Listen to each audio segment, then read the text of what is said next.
Almost 7 years ago, I came to Congress to serve my community, my state, my fellow veterans, and the country that I deeply love, in a different way than I served it on the battlefield. When I put the uniform on as a teenager, I swore an oath to the Constitution, and I stand here today to uphold that oath. I came here to represent a state that has been racked with trauma. Columbine, Aurora Theater, Club Q, Boulder, and most recently Evergreen High. I came here because, like so many of my fellow veterans, I harbor deep resentment for our wars that cost thousands of lives, trillions of dollars, and decades of lost opportunity. I came here because the American working class has been gutted, left behind, and excluded from the American dream while the elites grow wealthier than ever. I came to Congress assuming that, together with my colleagues from both sides of the aisle, we could solve these problems together. And we could have open and safe debates in a free society. Instead, I've seen 2 impeachments, an insurrection, a pandemic, cyber attacks, social unrest, political assassinations, mass shooting after mass shooting, wars, tumultuous elections, and a rapid collapse of our social fabric. In the last 9 months, the Republican majority has given up the power and the responsibility of Congress to serve the American people and has turned this Congress into nothing more than a rubber stamp for Donald Trump. We should be doing what we were sent here to do, making people's lives better. But the Republican majority has stopped that. The lives of average Americans everywhere are getting much worse. Prices are skyrocketing.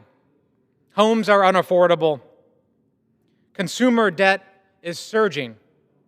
Unemployment is rising. Credit scores are plummeting. Family farms are going under. And gun violence continues to devastate our schools and our towns.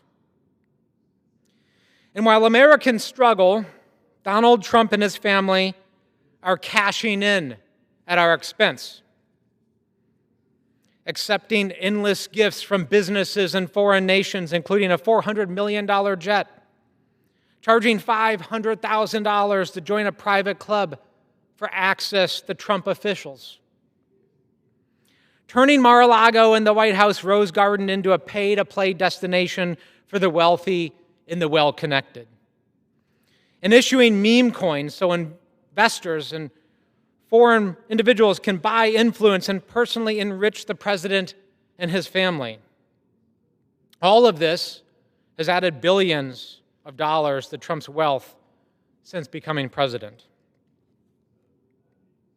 But while Americans get poorer and Trump gets richer, something darker is happening. The walls of our democracy are being disassembled brick by brick. Federal troops are patrolling our streets to intimidate and instill fear. Senators and members of Congress are thrown to the ground, handcuffed, arrested, and intimidated. They are firing our most experienced generals and admirals who may simply disagree with the president, purging military officials who find themselves on the wrong side of the president's cronies, threatening American cities with war and violence, attacking civil society, journalists, and public servants who show independence or speak freely, censoring media because someone dares to question or make a joke about the president, snatching people off the streets with masked agents in unmarked vehicles, forcing American troops to get on their knees and roll out a red carpet for a brutal dictator, and now using a terrible tragedy to pit Americans against one another and grab power. Political violence in every form is abhorrent.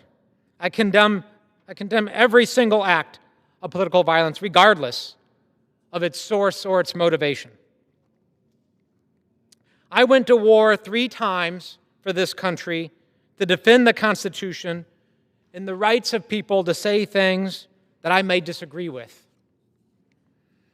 The right of every American to speak freely, peacefully, organize, and protest is fundamental to who we are.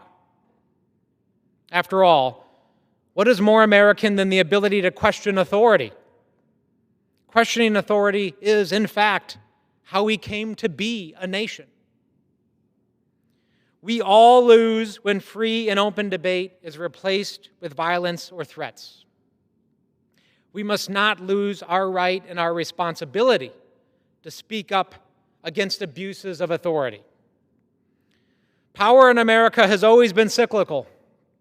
At one time, one party is in power, and the next moment, another. That's why we must all protect it all of the time, not just when it's convenient for you. Everyone must defend the ability of a minority, Republican or Democrat, to question and protest, because at some point, you will need that right. That's why an attack on one person's freedom is an attack on all of us. And that is exactly what Donald Trump is doing, attacking all of our rights. Donald Trump and his cronies are now labeling those who disagree with him terrorists, scum, and enemies of the state. And only they will decide what is hateful. Only they will decide what poses a threat. Only they will decide who can speak and who will be silenced. If anyone thinks they are safe just because it's happening to someone else this time, they are not paying attention to history. Donald Trump and his cronies have attacked anyone, including right-wing media and politicians, simply for questioning them. The point for Trump is not to advance an ideology. It's the silent dissent and anyone who would dare speak up. When dissent is silenced, they can turn our government and weaponize it into an institution that serves only Donald Trump and enriches those who are loyal to him. In a system where the rule of law is replaced with raw power and governed by grievance, greed, cruelty, and impunity, nobody is safe. But this is not just a story of a presidential power grab, because that was envisioned by our Constitution. That's why it was written the way it was, to prevent power grabs. There are people with power right now allowing this to happen.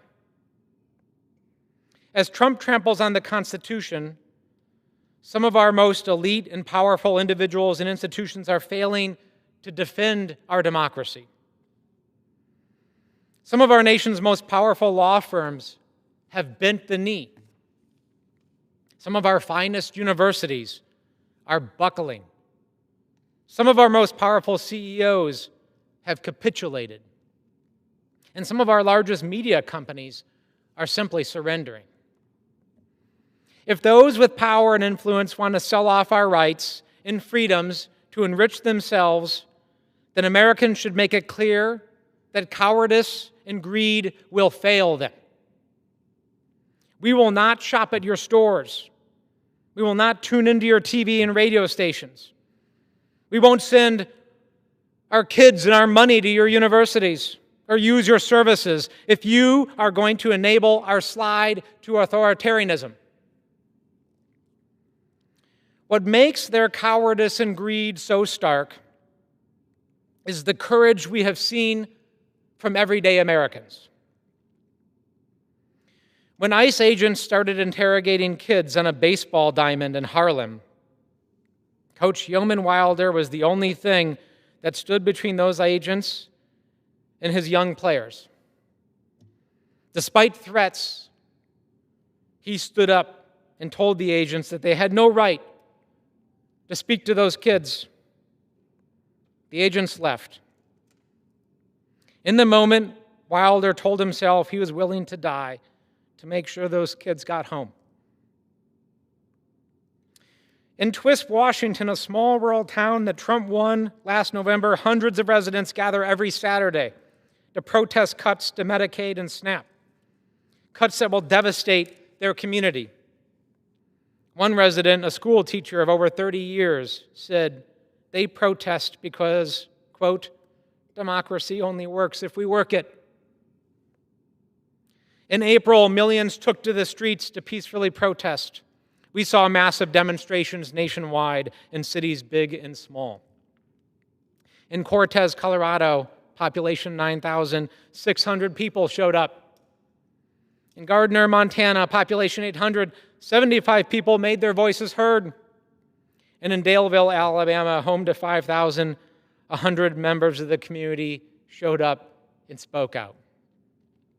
Here in Washington, D.C., as the National Guard is patrolling and ICE agents are dramatically ramping up raids across the city, citizens are starting Instagram pages and Facebook groups to inform fellow citizens of their rights. Parents are patrolling schoolyards to protect the rights of students and other parents. And around the country, journalists investigating and relentlessly searching for and reporting the truth don't stop, despite threats to them and their family. There is courage everywhere we look. We have not yet lost our power. So many Americans have been sounding the alarm bell for a long time, and they have been right. We have now reached the inflection point. Now is the time to stand firm, and for us to stand with them. For all of us to stand with those defending democracy, defending free speech, defending freedom of religion, defending due process, defending the rule of law, defending the right of school children to learn without fear of being shot, defending government of the people, by the people, and for the people. I have taken many oaths to protect and defend our country and our Constitution, first as a soldier and now as a member of Congress. I often think back to the start of my service to this nation as a young paratrooper, leading an infantry platoon in the invasion of Iraq. I think about the faces of those young men that I was responsible for. Black, white, Asian, Hispanic, from the north, from the south, east, and west, from farms and from cities, rich and poor. When I think of America, I still think of those young paratroopers. How we came together despite our differences. We served together, we fought together, we found great strength in one another. That is America. There is a tradition in the paratroopers that the leader of the unit jumps out of the plane first, and then the others follow. I am ready to jump.